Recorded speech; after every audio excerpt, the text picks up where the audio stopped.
क्या सच में physical currency खत्म हो जाएगी? हाँ, आने वाली टेक्नोलॉजी के हिसाब से तो ऐसा ही लग रहा है।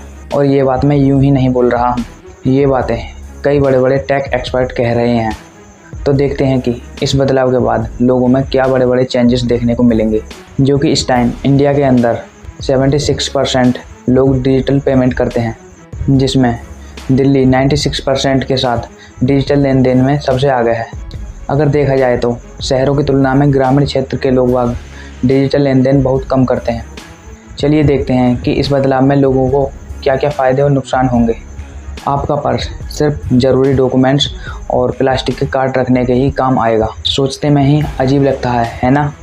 लेकिन कई बड़े अर्थशास्त्री और टेक एक्सपर्ट कह रहे हैं कि अगले 10 साल बाद फिजिकल करेंसी के अंत होने के गवाह बन सकते हैं। और अगर हाँ, तो यह हमारे जीवन को कैसे बदल देगा? क्या यह सुविधा है या एक छुपा हुआ खतरा? आज हम इसी गहरे सवाल का जवाब ढूंढेंगे। जुड़े रहिए, क्योंकि ये जानकारी सिर्फ आपकी जेब से नहीं बल्कि आपके भविष्य से जुड़ी है।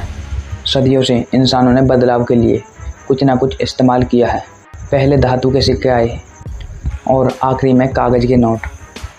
ये सिर्फ एक कागज़ या धातु के टुकड़े नहीं हैं, बल्कि ये विश्वास का प्रतीक है। हमारी आर्थिक स्वतंत्रता का भी प्रतीक है। भारत में भी कैश का एक अलग ही रिश्ता है। सब्जी वाले से लेकर बड़े शोरूम तक हर जगह ये नोट और सिक्के चलते हैं। इनकी एक अपनी प्राइवेसी होती है, एक अपना नियंत्रण होता है। आप किसे कब और कितना कैश दे रहे हैं, इसकी जानकारी किसी को भी नहीं होती। क्या ये आपकी प्राइवेसी का आखिरी समय है? क्योंकि ये तूफान एक डिजिटल क्रांति का है, जिसने इस पुरानी व्यवस्था को हिलाकर रख दिया है। याद है जब किसी दुकान पर कार्ड स्वैप वाली मशीन नहीं होती थी? फिर आया क्रेडिट और डेबिट कार्ड, लेकिन असली गेम चेंजर बना हमारा अपना यूपीआई।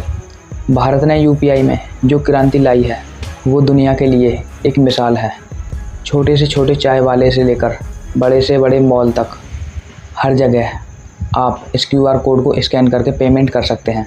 इसने पैसे के लेन देन को इतना आसान और तेज़ बना दिया है कि हम कैश के बारे में सोचना भी भूल गए। दुनिया भर में भी डिजिटल पेमेंट बहुत तेज़ी से बढ़ रहे हैं, चाहे वो चीन का वीचैट पे हो या यूरोप का एप्पल पे।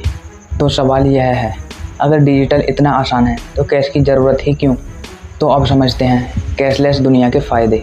कल्पना कीजिए एक ऐसी दुनिया जहां आपको पर्स की चिंता नहीं, चिल्लड़ ढूंढने की झंझट नहीं, कहीं भी कभी भी पेमेंट, चाहे ऑनलाइन शॉपिंग या बिल भुगतान, चाहे दोस्तों को पैसे भेजना या इमरजेंसी में पैसे भेजना, बस कुछ ही क्लिकों में। भ्रष्टाचार पर वार। कैशलेस होने का मतलब है हर लेन देन का रिकॉर्ड। इसमें काला धन और रिश्वतखोरी पर बड़ी हद तक लगाम लग सकती है। सरकार के लिए टैक्स कलेक्ट करना भी बहुत आसान होगा, जिसमें देश का विकास बहुत तेज़ी से होगा। चोरी का डर नहीं। अगर आपका फ़ोन खो जाए या चोरी हो जाए तो कोई टेंशन वाली बात नहीं, क्योंकि जब तक चोर को यूपीआई का पिन नहीं पता चलेगा तब तक आपका पैसा कहीं नहीं जाएगा। आर्थिक योजना। सरकार के पास डेटा होगा कि लोग कहां और कैसे खर्च कर रहे हैं, जिसमें वो बेहतर आर्थिक नीतियां बना पाएंगे। ये सब फ़ायदे सुनने में शानदार लगते हैं, है ना?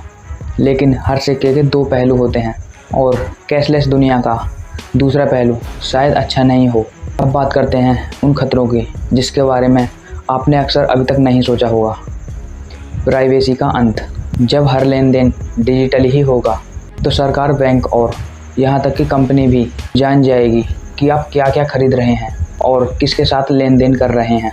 आपकी फाइनेंशियल प्राइवेसी लगभग ख़त्म ही हो जाएगी। क्या आप चाहोगे कि हर चीज़ पर नज़र रखी जाए? भारत जैसे देश में जहाँ अभी भी बड़ी आबादी के पास स्मार्टफोन नहीं है या इंटरनेट की सुविधा नहीं है या ये लोग डिजिटल पेमेंट नहीं जानते, तो उनका क्या होगा? क्या वो पूरी तरह से इस सिस्टम से बाहर हो जाएंगे? बुजुर्ग, ग्रामीण आबादी और कम पढ़े लिखे जैसे लोग सबसे ज़्यादा प्रभावित होंगे। जैसे कि एग्जाम्पल एलवीस यादव और विराट कोहली। आपके खर्च करने की क्षमता पर सीमा लगा सकते हैं या कुछ खास लेन देन को रोक सकते हैं। प्राकृतिक आपदा या बिजली गुल। अगर बिजली नहीं है या इंटरनेट काम नहीं कर रहा है तो डिजिटल पेमेंट का क्या फ़ायदा? इमरजेंसी की स्थिति में कैश ही आपका एकमात्र सहारा हो सकता है। कैशलेस होना सिर्फ तकनीक का नहीं, मुझे लगता है कि हम एक ऐसे दौर में हैं जहां कैश और डिजिटल पेमेंट दोनों ही साथ साथ रहेंगी। तो अब आपकी बारी, आप क्या सोचते हैं? आपके हिसाब से क्या सही हो सकता है?